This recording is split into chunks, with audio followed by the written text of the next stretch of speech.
Hello વિદ્યાર્થી મિત્રો, હું નિલેશ પટેલ સ્વાગત કરું છું આપનું આપની MS વિઝન એકેડમી ઓફ પાલનપુરની અંદર. આજે ધોરણ 10ની અંદર વિજ્ઞાનની અંદર ચેપ્ટર 13 આપણું પર્યાવરણ, એની અંદર મોસ્ટ આઈએમપી પ્રશ્નો કે જે આગળની વર્ષમાં પરીક્ષાઓમાં પૂછાયેલા હોય એ પ્રશ્નો આજે ભણવાના. આપણે આગલા વિડીયોમાં ચેપ્ટર 1 રાસાયણિક પ્રક્રિયાઓ અને સમીકરણો એના મોસ્ટ આઈએમપી પ્રશ્નો મૂક્યા હતા. હવે આજે ચેપ્ટર 13ના આ ચેપ્ટર 10 માર્ક્સનું બોર્ડમાં પૂછાતું હોય છે. એટલે કે તમે એવા 2 થી 3 ચેપ્ટર, જેમ કે જૈવિક ક્રિયાઓ આ ચેપ્ટર છે, આ ચેપ્ટર છે, આ બધા ચેપ્ટરો રહ્યા ને એ તમે 2 થી 4 ચેપ્ટર એવા છે જે તમે તૈયાર કરો તો પાસ થવા માટે ઇનફ થઈ જાય છે. અને આની અંદર તો તમને પ્રશ્નો આપી દઈએ છીએ અમે કે આ પ્રશ્નો કરો, આના બહારનો લગભગ બોર્ડમાં નહીં હોય 90% તો આ જ પ્રશ્નો બોર્ડમાં આવશે. જે આગલા વર્ષના પૂછાયેલા છે આઈએમપી પ્રશ્નો છે એ જ તમને આપીએ છીએ. ચલો સ્ટાર્ટ કરીએ. આ પ્રશ્ન, પહેલો પ્રશ્ન જે પૂછાણો હતો 2020માં, આ બીજા નંબરનો પ્રશ્ન જે પૂછાણો હતો 2021માં અને 2 ગુણની અંદર પૂછાયો હતો. શું કહે છે પ્રશ્નમાં? તમે કચરાના નિકાલની સમસ્યાઓ ઓછી કરવા શું યોગદાન આપી શકો? અને અહીંયા પણ શું કહે છે કે સ્વચ્છ ભારત અભિયાન અંતર્ગત કચરાના નિકાલની સમસ્યાઓ ઓછી કરવા તમે શું યોગદાન આપી શકો? ફક્ત અહીંયા શબ્દોને બદલ્યા છે, શબ્દો બદલ્યા છે. આનો રીત, એનો જે હેતુ, એ શું કહેવા માગે છે પ્રશ્ન, એનો જવાબ ક્યારેય બદલાતો નથી. અહીંયા પરફેક્ટ એક જ જવાબ આવશે કે કચરાને આપણે આપણા શહેર, આપણા ગામમાંથી નિકાલ કરવો હોય તો શું કરવું જોઈએ? અહીંયા જો આપે છે ને કે જૈવ વિઘટનીય કચરો અને બીજો છે આ જૈવ અવિઘટનીય કચરો. આ 2 કચરા હોય. કચરાના હંમેશા કેટલા પ્રકાર હોય? 2 પ્રકાર હોય. પહેલો પ્રકાર આવે જૈવ વિઘટનીય કચરો, જૈવ વિઘટનીય કચરો, અને બીજો પ્રકાર આવે જૈવ અવિઘટનીય કચરો.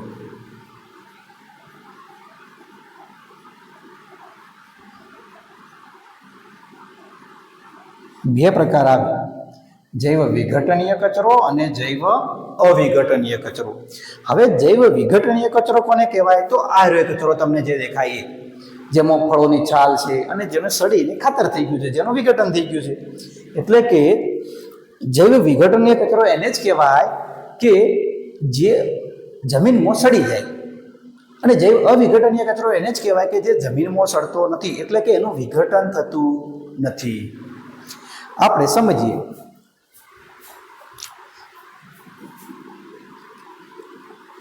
એવો કચરો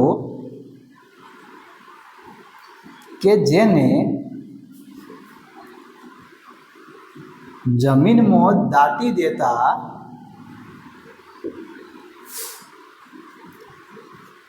તેનું વિઘટન થઈ જાય છે. તો આ અથવા આમ આ જૈવ વિઘટનીય કચરાને, આ વિઘટનીય કચરાને જમીનમાં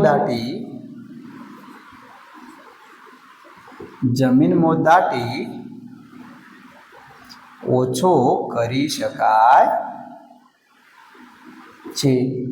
2 પ્રકારના કચરા હોય, એક વિઘટનીય કચરો હોય, એક અવિઘટનીય કચરો હોય. તો વિઘટનીય કચરાને આપણે જમીનમાં ખાડો ખોદી અને દાટી અને એનું વિઘટન થઈ જાય, એ રીતના વિઘટન કરાવી દેવાનું, એને સડી જાય, જેનાથી એ કચરાનો નિકાલ થઈ ગયો. જૈવ વિઘટનીય કચરાનો નિકાલ થઈ ગયો કે ના થઈ ગયો? શું કહ્યું છે? એવો કચરો કે જેને જમીનમાં દાટી દેતા તેનું વિઘટન થઈ જાય છે. તો આ વિઘટનીય કચરાને જમીનમાં દાટી ઓછો કરી શકાય છે. તમારે મગજમાં જે વિચાર આવે તમે લખી શકો. હવે આવ્યો જૈવ અવિઘટનીય કચરો. તો જુઓ, આ રહ્યો ને પ્લાસ્ટિકનું, આ પ્લાસ્ટિકનું જે બધું રહ્યું એ જૈવ અવિઘટનીય કચરો છે. ચલો, એવો કચરો કે જેને અથવા જેનું વિઘટન થઈ શકતું નથી, તો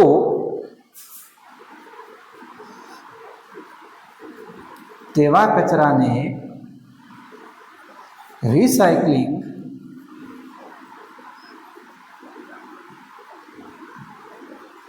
ફરીવાર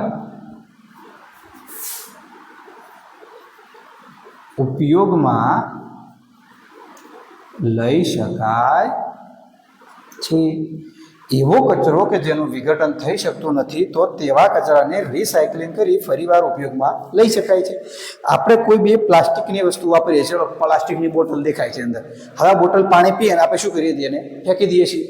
હવે એને કચરાવાળા જે ફરતા હોય ને લેવા પેલા કટુ લઈને જે કચરો વેણતા હોય એ શું કરે, એને લઈ અને જો કચરો લેતા હોય તેને આપી દે અને ત્યાં તેનું રિસાયકલિંગ થાય. એનું રિસાયકલિંગ થઈ અને એ જ બોટલ માર્કેટમાં ફરીથી પાણીમાં આવે છે. તો આ રીતની જે વસ્તુઓ, પ્લાસ્ટિકની વસ્તુ એને ભેગી કરવાની અને એનું રિસાયકલિંગ કરાવી દેવાનું. જ્યારે કચરાવાળા આવે એને આપી દેવાની, એટલે એનું શું થઈને આવે, રિસાયકલિંગ. અથવા કોઈ બી ચલો પ્લાસ્ટિકની થેલી છે, એનો ઉપયોગ કરવાનો વારંવાર. એક વખત તમે થેલી લઈ ગયા, વસ્તુ બગડી તો બીજી વખત ફરીથી એને ધોઈ અને બીજી વખત ઉપયોગ કરવાનો. આમ સતત પ્રોસેસ ચાલે જાય તો કચરો ઘટી શકે. આપણા ગામ, શહેર, દેશમાં કચરાનું નિરાકરણ થઈ શકાય. આ રીતના શબ્દો આપણા લખવાના. ચલો આગળ લો. હવે આના પછીનો પ્રશ્ન.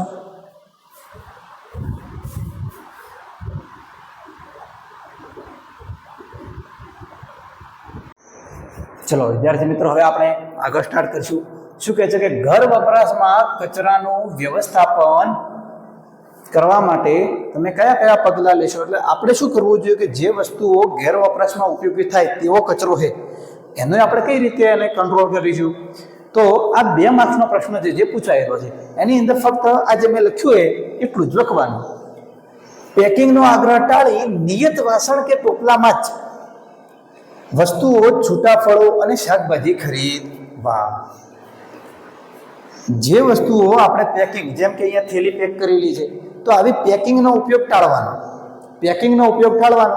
અને નીચે જે આવા થેલીઓ, થેલો દેખાય, થેલી દેખાય, આ થેલીનો, પેલા ટોપલાનો, આવી વસ્તુનો જ ઉપયોગ કરવાનો.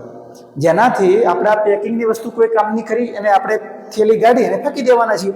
જ્યારે આ થેલો વારંવાર ઉપયોગ લઈ શકાય, ટોપલી વારંવાર ઉપયોગ લઈ શકાય.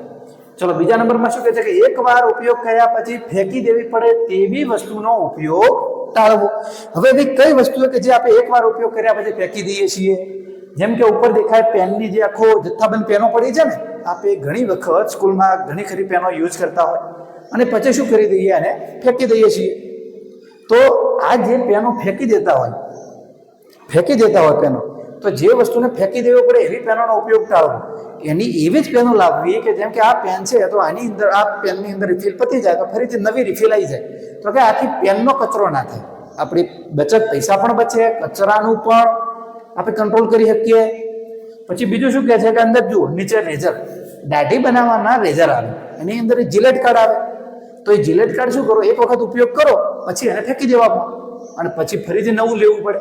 એના કરતાં એવા જે જૂના પતરીવાળા લેઝર લઈએ કે જેનો એક ખાલી પતરી જ બદલવી પડે. જેમ કે અહીંયા દેખાય ને તમને, બીજા એક પતરી જ બદલવી પડે, બાકી પેલા તો એમના એમ ઉપયોગમાં આવી જાય. ચલો આગળ શું કહે છે, પુનઃ વપરાશમાં લઈ શકાય તેવી જ વસ્તુઓ વાપરવી જોઈએ.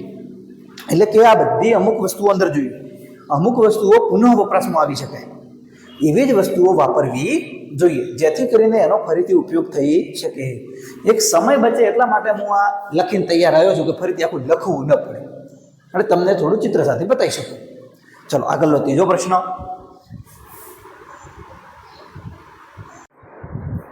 ચલો હવે આપણે ભણીશું આગળ. શું કહે છે કે ઓઝોન એટલે શું અને તે કોઈ નિવસન તંત્રને કેવી રીતે અસર પહોંચાડે છે? ઓઝોન કેવી રીતે નિર્માણ પામે છે? ઓઝોન સ્તરનું અગત્યતા જણાવો. હવે આની અંદર એવું કહે છે, પહેલાં એ સમજાવી દઉં કે આ 2 પ્રશ્નો પરીક્ષામાં પૂછાયા છે, એક આગલા વર્ષે અને એક બીજા વર્ષે. હવે આ 3 માર્ક્સમાં ને આ પણ 3 માર્ક્સમાં, ફક્ત શબ્દો જ બદલ્યા છે, બાકી એની મેથડ, એની જે સમજવાની રીત, એની પદ્ધતિ એક જ છે, એનો જવાબ એક જ બને છે. તો ખાસ સમજજો. હવે આને થોડું સમજાવું. ઓઝોન હોય કે, તો ઓઝોન એ સ્ટ્રેટોસ્ફિયરમાં હોય. પૃથ્વીનું તમને આકૃતિમાં દેખાય છે, જો બાજુમાં, કે પૃથ્વીના 4 લેયરો છે, 5 લેયરો છે. હવે એ લેયરોમાં એક સ્ટ્રેટોસ્ફિયર છે, ત્યાં તમને શું દેખાય છે? ઓઝોન. એટલે કે આ આપણી પૃથ્વી છે,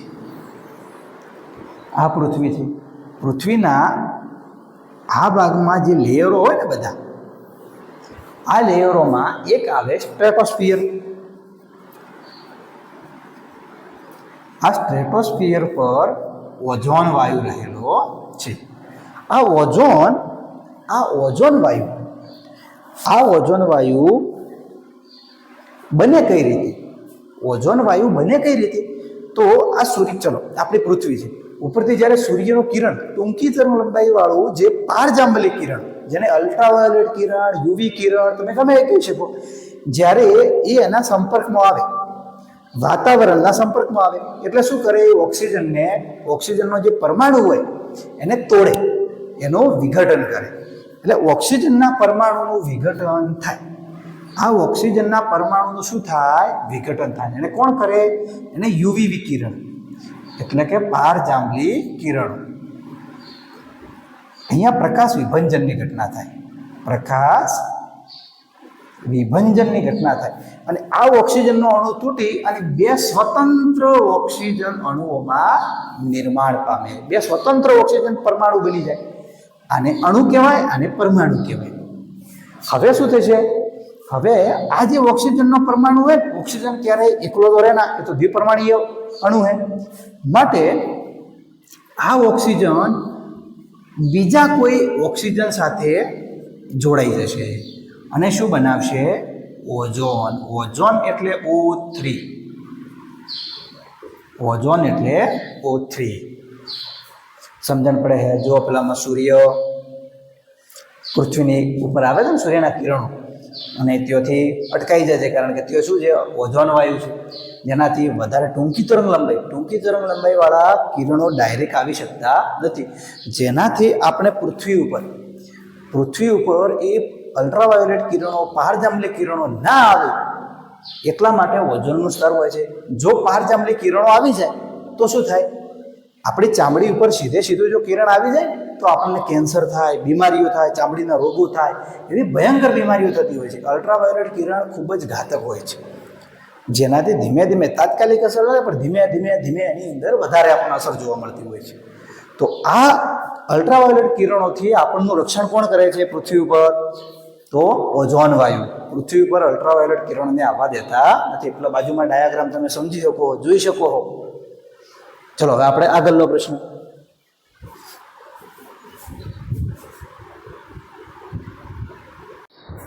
ચાલો આગળ બીજો પ્રશ્ન પૂછ્યો છે કે નીચેના પદો સમજાવો. જેમાં 3 પદો આપ્યા છે, 3 સમજાવવાના છે. નિવસન તંત્ર કોને કહેવાય? આહાર શૃંખલા કોને કહેવાય? જૈવિક વિશાલન કોને કહેવાય? તો નિવસન તંત્ર કોને કહેવાય?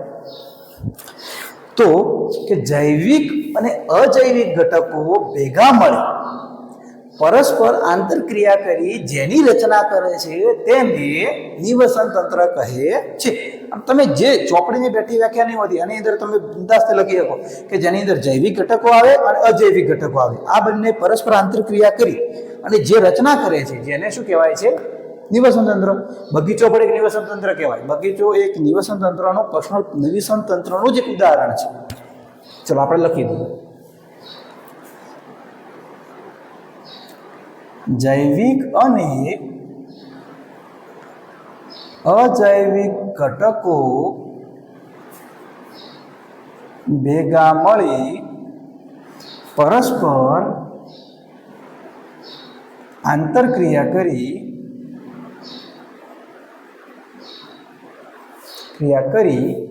જેની રચના કરે છે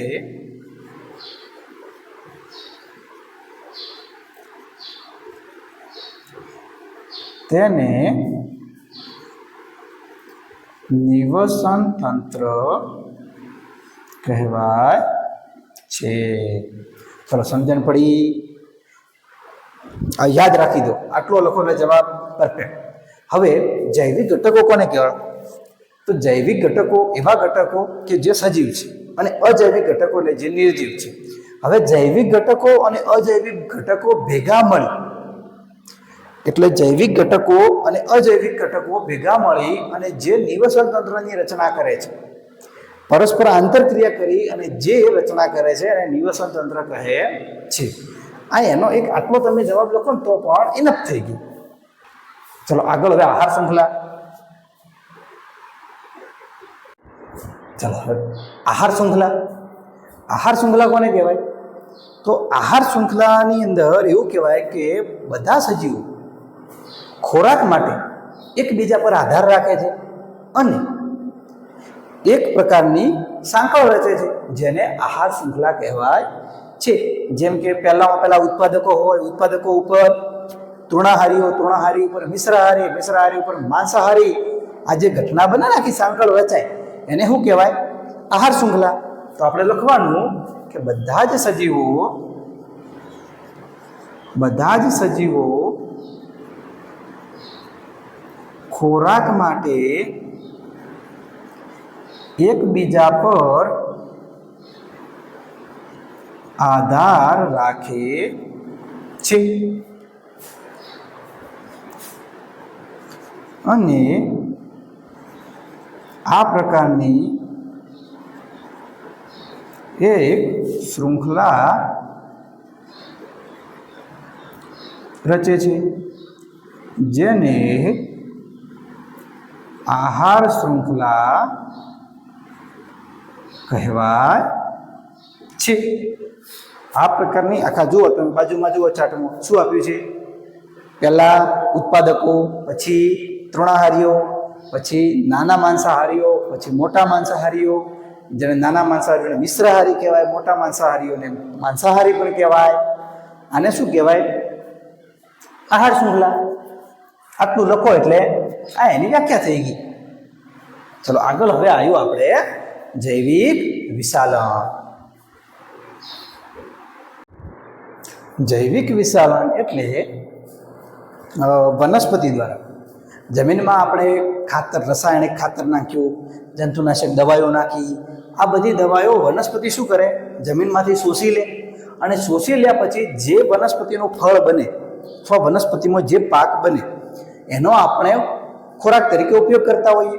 તો જે જંતુનાશક દવાઓ અને રસાયણો વનસ્પતિએ શોષણ પામ્યું એ બધો સંચય તેમનો આગલા પ્રાણીઓમાં થયો. આગલા પ્રાણીઓમાં થોડો અંશ આવી જાય કે ના આવી જાય?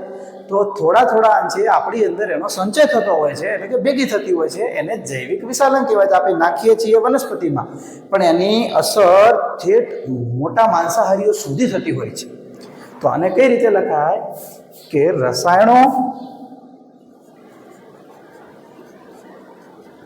અને જંતુનાશક દવાઓ વનસ્પતિમાં શોષણ પામે છે અને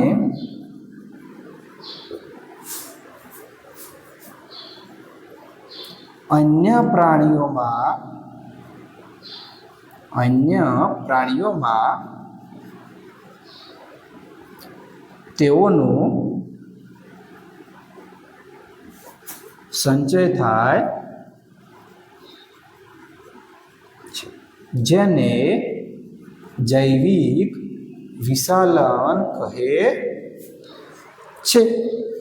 બસ આટલો પ્રશ્ન છે જે 3 થી 4 માર્ક્સમાં આવતો હોય તો યાદ રહે કે ના રહે? 3 વ્યાખ્યાઓ આપી છે, બસ 3 વ્યાખ્યાઓના રોકડા માર્ક્સ છે. ચલો આગળ બીજો પ્રશ્ન. ચલો હવે આગલો પ્રશ્ન 5મા નંબરનો. વિઘટકો એટલે શું? નિવસન તંત્રમાં વિઘટકોની ભૂમિકા શું છે સમજાવો. હવે વિઘટકો કોને કહેવાય? તો વિઘટકો એટલે એવા જીવાણુઓ, એવા બેક્ટેરિયા, એવી ફૂગ કે જે કોઈ વસ્તુ હોય, કોઈ પદાર્થ હોય એની અંદર સડો ઉત્પન્ન કરે. એનું સંપૂર્ણ વિઘટન કરે, એની અંદર સડો ઉત્પન્ન કરે. અને સડો ઉત્પન્ન કરે એટલે એનું શું થઈ જાય? ખાતર થઈ જાય અને જે વળતું વનસ્પતિ પોષણમાં મેળવે. એટલે એને વિજ્ઞાનની ભાષામાં એવું કહેવાય કે જટિલ કાર્બનિક પદાર્થોનું સરળ અકાર્બનિક પદાર્થોમાં વિઘટન કરતા સજીવોને વિઘટકો કહે છે. જેની અંદર બેક્ટેરિયા આવે એટલે કે જીવાણુ હોય, અને ફૂગ જે મૃત જૈવ અવશેષો અને સજીવોના ઉત્સર્ગ દ્રવ્યોનું વિઘટન કરે છે.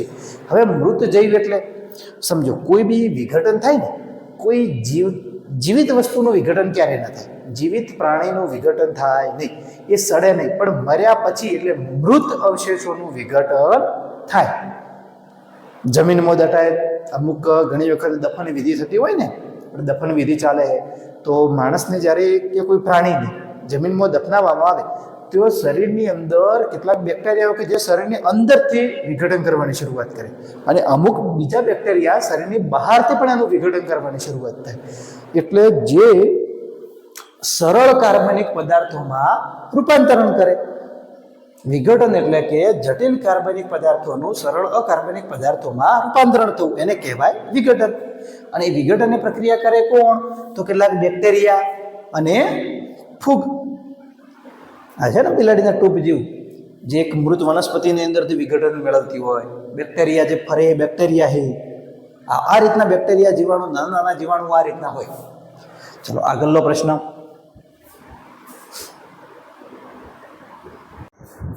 ચલો હવે આગળનો પ્રશ્ન શું કહે છે કે નિવસન તંત્રના ઘટકો સમજાવો. 2018 જુલાઈ મહિનામાં પૂછાઈ ગયેલો પ્રશ્ન, જુલાઈ 2018. હવે નિવસન તંત્રના આપણને દરેકને ખબર હોય કે નિવસન તંત્રના બે ઘટકો હોય. એક હોય જૈવિક ઘટકો, બીજા હોય અજૈવિક ઘટકો. તો આપણે લખવાનું કે એક હોય જૈવિક ઘટકો અને બીજા હોય અજૈવિક ઘટકો.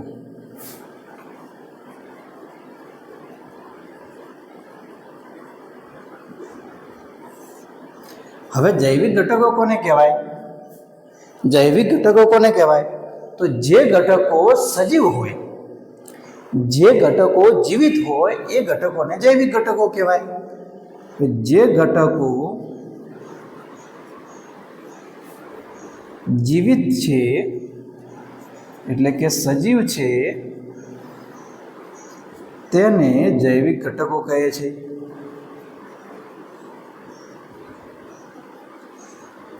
ચલો કયા જીવિત ઘટકો આવી, જૈવિક ઘટકો કયા આવી? તો એક્ઝામ્પલ લઈએ આપણે કે જેમ કે વનસ્પતિ, વનસ્પતિ જેને ટૂંકમાં હું વન આમ કરું એટલે સમજી જવાનું કે આ વનસ્પતિ છે. પછી બીજું પ્રાણીઓ, પ્રાણીઓ, અને ત્રીજું આવે સૂક્ષ્મ જીવો. તમને તેઓ દર્શાવેલું જ છે. એના પછી બીજા નંબરમાં અજૈવિક ઘટકો. અજૈવિક ઘટકો કોને કહેવાય? તો અજૈવિક ઘટકો એટલે જે ઘટકો નિર્જીવ છે તેવા ઘટકોને અજૈવિક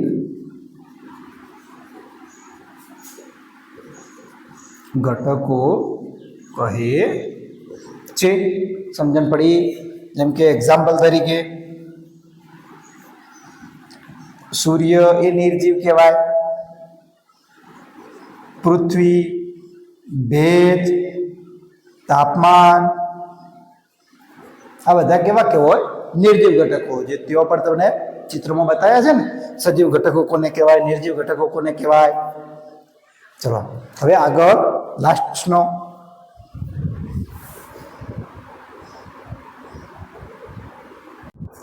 ચલો હવે લાસ્ટ વિકલ્પો. આના પછી પણ બે વિકલ્પ છે, 6 વિકલ્પ જેવા હતા, 6 જેવા વિકલ્પ. ચલો શું કહે છે કે નીચે આપેલ પૈકી કયો સમૂહ માત્ર જૈવ વિઘટનીય પદાર્થ છે? આમાંથી કયું વિઘટનીય પદાર્થ છે? ચલો જો ઘાસ થઈ શકે વિઘટન, પુષ્પનું પણ વિઘટન થાય, ચામડાનું પણ થાય. તો ચલો આમાં ત્રણેનું વિઘટન થાય છે. અહીંયા ઘાસનું થાય, લાકડાનું થાય, પણ પ્લાસ્ટિકનું થતું નથી, તો આ ના આવે. ફળોની છાલનું થાય, કેકનું થાય, લીંબુના રસનું પણ થાય, કેકનું થાય, લાકડાનું થાય, ઘાસનું પણ થાય. તો આની અંદર કેટલા આવે? કેટલાનું વિઘટન થાય? પહેલાનું, ત્રીજાનું અને ચોથાનું. તો પહેલું, બીજું ના આવે. પહેલું, ત્રીજું અને ચોથું. તો આપણો જવાબ સી. કારણ કે કોનું વિઘટન થાય છે? પહેલાનું, ત્રીજાનું અને ચોથાનું આનું વિઘટન થાય છે. ચલો બીજું શું કહે છે? નીચેનામાંથી કોણ આહાર શૃંખલાનું નિર્માણ કરે છે? ચલો ઘાસને શું ગૌ ખાય? અહીંયા આહાર શૃંખલા બનતી નથી. ચલો, ઘાસને બકરી ખાય, બકરીને માનવ ખાય તો હા. અહીંયા બકરીને ગાય ખાય તો ના, અહીંયા આહાર શૃંખલા બનતી નથી. ચલો, ઘાસને માછલી ખાય તો ખાય, માછલીને બકરી ખાય તો ખાતી નથી. કઈ જગ્યાએ નિર્માણ થાય છે આહાર શૃંખલાનું? તો ફક્ત અહીંયા બીમાં જ નિર્માણ થાય છે. તો બી આપણો જવાબ. અહીંયા શું કહે છે કે નિવસન તંત્ર કઈ આંતરક્રિયા તંત્રનું બનેલું છે? ચલો, સજીવો અને તેમનું ભૌતિક પરિસર, હા એ સેટ થાય છે, કારણ કે આખું નિવસન તંત્ર પૂછે છે. ઉત્પાદકો અને ઉપભોગી, ના, આ બંનેથી નિવસન તંત્ર ના બને. ઉત્પાદકો અને તેમનું ભૌતિક પરિસર, ના, આનાથી પણ ના બને. ઉપભોગીઓ અને તેમનું ભૌતિક પરિસર, ના બને. અહીંયા બને સજીવો અને તેમનું ભૌતિક પરિસર, એટલે કે જૈવિક ઘટકો અને અજૈવિક ઘટકોથી જ નિવસન તંત્ર બને. માટે એ આપણો જવાબ. ચલો, અહીંયા શું કહે છે? આહાર શૃંખલા ક્યાંથી શરૂ થઈ અને ક્યાંથી અંત પામે છે? તો ક્યાંથી શરૂઆત થાય છે આહાર શૃંખલા? શું માંસાહારીથી શરૂ થઈને મિશ્રાહારીમાં અંત પામે? ના. પ્રાથમિક ઉત્પાદકોથી શરૂ થઈને માંસાહારીમાં અંત પામે? તો હા. મિશ્રાહારીથી પ્રાથમિક ઉત્પાદકોમાં? ના. તૃણાહારીથી માંસાહારીમાં? ના.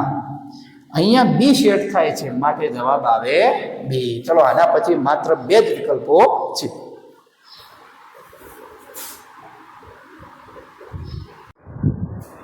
ચલો, હવે 5મો પ્રશ્ન શું કહે છે? ખાલી જગ્યા પોષક સ્તર પર ઉર્જા સૌથી વધુ પ્રાપ્ત થશે. તમને સમજાયા હતા કે ઉર્જા વધુ કઈ જગ્યાએ પ્રાપ્ત થાય? તો નીચેના સ્ટેજમાં સૌથી વધારે પ્રાપ્ત થાય, પછી 10% મેળવે, 1% આપે, આ બધું સમજાયા હતા તમને. તો આ જે T1 છે, અહીંયા આ પ્રથમ પોષક સ્તર કહેવાય. કયું કહેવાય? પ્રથમ પોષક સ્તર કહેવાય. આ દ્વિતીય પોષક સ્તર કહેવાય. આ તૃતીય કહેવાય અને આ ચતુર્થ કહેવાય. અહીંયા માંસાહારી પ્રાણીઓ રહેતા હોય, અહીંયા ઉત્પાદકો હોય, અહીંયા તૃણાહારી, અહીંયા મિશ્રાહારી એટલે કે નાના માંસાહારી, અહીંયા મોટા માંસાહારી. હવે સૂર્યમાંથી જે ઉર્જા આવે એ બધી અહીંયા વનસ્પતિ એટલે કે ઉત્પાદકોમાં આવે કે ના આવે? બધી ઉર્જા વનસ્પતિમાં આવે. એમાંથી વાપરી અને 1% આને આપે, એનો 1%, એનો 1%, આ રીતની ઉર્જા ચાલતી હતી. 10%, 1%નો રેશિયો તમને સમજાયો હતો. હવે સૌથી વધુ ઉર્જા ક્યાં પ્રાપ્ત થાય? તો અહીંયા T1માં પ્રાપ્ત થાય. કયો થાય? T1માં થાય. બીજું શું કહે છે કે પોષક સ્તર આપ્યા છે, કોષ્ટક આપ્યું છે, અને પોષક સ્તરમાં સમાવિષ્ટ ઉપભોગીઓ સમજાયા છે. હવે દ્વિતીય પોષક સ્તરમાં કયા આવે?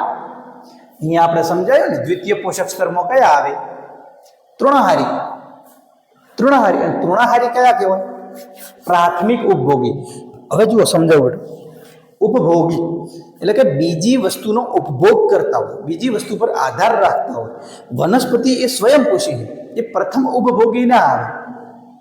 પણ વનસ્પતિ ઉપર આધાર રાખતા હોય પહેલા ઉપભોગી કયા? તો તૃણાહારી પ્રાણીઓ. પછી બીજા દ્વિતીય ઉપભોગી એટલે કે જે બીજા પ્રાણીઓ પર આધાર રાખે એને દ્વિતીય ઉપભોગી એટલે કે બીજા નંબરના ઉપભોગી કહેવાય. અહીંયા ઉત્પાદકો હોય. આનો વનસ્પતિનો ખોરાક તરીકે ઉપયોગ કરે તૃણાહારીઓ, માટે આ પ્રથમ ઉપભોગી કહેવાય. આ બીજા નંબરના ઉપભોગી કહેવાય, આ ત્રીજા નંબરના ઉપભોગી કહેવાય. તો દ્વિતીય પોષક સ્તરની અંદર કયા આવે? તો કે પ્રાથમિક ઉપભોગી. અને તૃતીય પોષક સ્તરની અંદર કયા આવે? દ્વિતીય ઉપભોગી. એટલે આપણે જવાબ આનો આ રીતે બને કે પહેલાનો જવાબ બી અને બીજાનો જવાબ એ. હા, આપણો જવાબ બને. અહીંયા આપણે ચેપ્ટરના બધા મોસ્ટ આઈએમપી પ્રશ્નો પૂરા થાય છે. હવે તમે આને એકવાર વાંચશો એટલે તમને આવડી જશે. આ ચેપ્ટર ફક્ત વાંચવાનું છે, એની અંદર થોડું ઘણું સમજવાનું છે, પણ એ નોર્મલ. બાકી તમે જે આટલા દિવસથી ભણ્યા આવો છો એ જ છે. બાકી અંદર કશું વધારાનું નવું નથી, નોર્મલ ઘટનાઓ છે, માટે તમને આવડશે. ચલો, તો હવે આના પછી આપણે નેક્સ્ટ પાઠના પ્રશ્નો, જૈવિક ક્રિયાઓ પાઠના આઈએમપી પ્રશ્નો અને થોડું ડિટેલ સાથે સમજાવીશ. એ ચેપ્ટર ડિટેલ સાથે સમજાવીશ.